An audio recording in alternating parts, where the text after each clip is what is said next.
Veshem Hashem Naase Ve Natsiliar. Aujourd'hui, nous parlons de Dévora, la femme de Lapidote.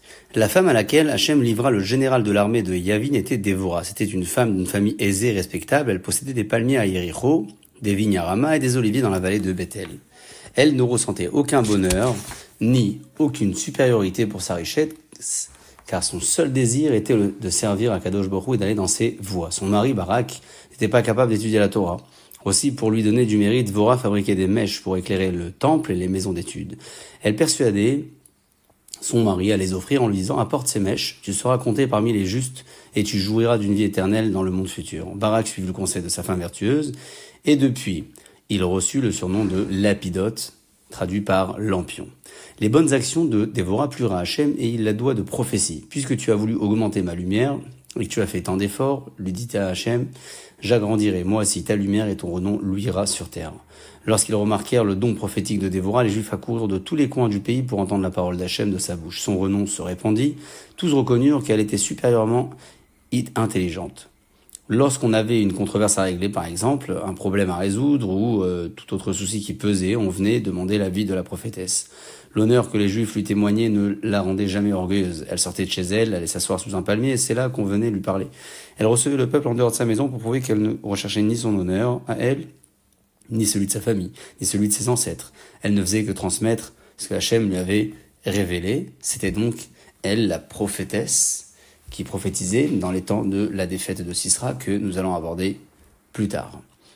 L'oppression des Cananéens empira de jour en jour, la situation devint insupportable, c'est alors que les Juifs se souvinrent d'Hachem et se dirent « Nous subissons toutes ces souffrances parce que nous avons péché envers Akadosh Baruch Hu et nous n'avons pas obéi à ses commandements. Et maintenant, si nous retournons à lui et lui supplions d'avoir pitié de nous, il nous secourra de nos ennemis ?»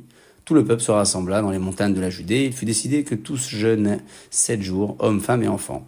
Tous prièrent ensemble, supplièrent Hachem de les sauver, tous se confessèrent de leurs péchés, de leurs fautes et se repentirent de tout leur cœur. Hachem vit leurs efforts, entendit leurs prières, décida de les secourir. Ce n'était pas pour leur mérite qu'Hachem les sauverait, mais pour le mérite de leurs ancêtres. En effet, Hachem avait juré à ceux-ci de venir en aide à leur descendance, même s'ils ne conduiraient pas la pratique de Torah et Mitzvot comme il le fallait. Hachem choisit 2 envoyés pour les délivrer de leurs ennemis, Dévora la prophétesse et Barak ben Abinoam. À la tête de l'armée juive, ils partirent attaquer Sisra, le général invincible du roi de Canaan, Yavin, souvenez-vous. Mais ce n'était pas seulement contre lui qu'ils devaient se battre. 31 rois, chacun à la tête de son armée, se joignirent à Sisra contre les Juifs. Il y avait là 40 000 généraux qui dirigeaient chacun une troupe de 100 000 soldats. C'est vous dire le nombre de personnes qu'il y avait dans cette bataille. L'armée de Sisra se composait de 50 000 guerriers portant des épées, 70 autres portant des boucliers, 80 000 tirant des flèches et 900 chars de fer avec d'innombrables soldats. Ils s'étaient tous unis pour anéantir le peuple juif. C'était une guerre aussi importante que celle que fit Yoshua lors de la conquête des Eretz Israël. Lui aussi avait dû se battre contre 31 rois. Les soldats des ennemis étaient aussi nombreux que les grains de sable au bord de la mer. Tous ces peuples qui s'étaient alliés aux Cananéens ne l'avaient pas fait par amitié pour eux, ni par désir de gain, mais par haine pour les Juifs. Ils désiraient tout simplement, de tout cœur, arriver à vaincre ce peuple invincible et à mettre leur pays en ruine. Ce fut une bataille difficile, mais Hachem, le protecteur d'Israël, combattit pour eux, d'abord du ciel, puis sur terre. Il envoya les astres frapper leurs ennemis.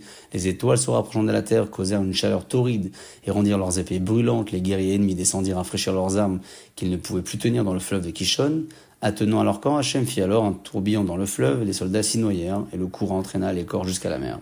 C'est dans cette guerre que le fleuve de Kishon rendit ce qu'il avait promis en tant que garant à la traversée de la mer Rouge. Il y avait eu, lors de ce miracle, des Juifs qui doutaient de leur délivrance et prétendaient que les Égyptiens avaient réussi à sortir de la mer sur la rive opposée, comme eux-mêmes l'avaient fait. Ces Juifs continuaient d'ailleurs à avoir peur de leurs ennemis. Hachem donna alors ordre à l'ange de la mer de rejeter les corps des Égyptiens sur la plage pour que les Juifs les voient de leurs propres yeux et croient à leur mort. Mais l'ange de la mer refusait de le faire en disant « Peut-on donner un cadeau à un serviteur ? Puis-je le lui reprendre ?» Une fois que le cadeau a été donné, Hachem promit alors qu'il lui rendrait ce qu'il lui avait repris. Et le fleuve de Kishon s'était porté alors garant. De nombreuses années plus tard, dans cette guerre d'Israël contre Sisra, Hachem dit à Kishon, paye pour ce que tu étais garant. Aussitôt le fleuve entraîna les corps des ennemis d'Israël jusqu'à la mer. Les poissons de la mer en les voyant témoignèrent. Et la vérité d'Hachem demeure à jamais. Ainsi s'achève la phase de l'histoire qui raconte l'intronisation de Dévora. et Barak, qui seront donc à l'origine de la défaite de Sisera abordée dans l'étape suivante. Baruch Adonai Leolam.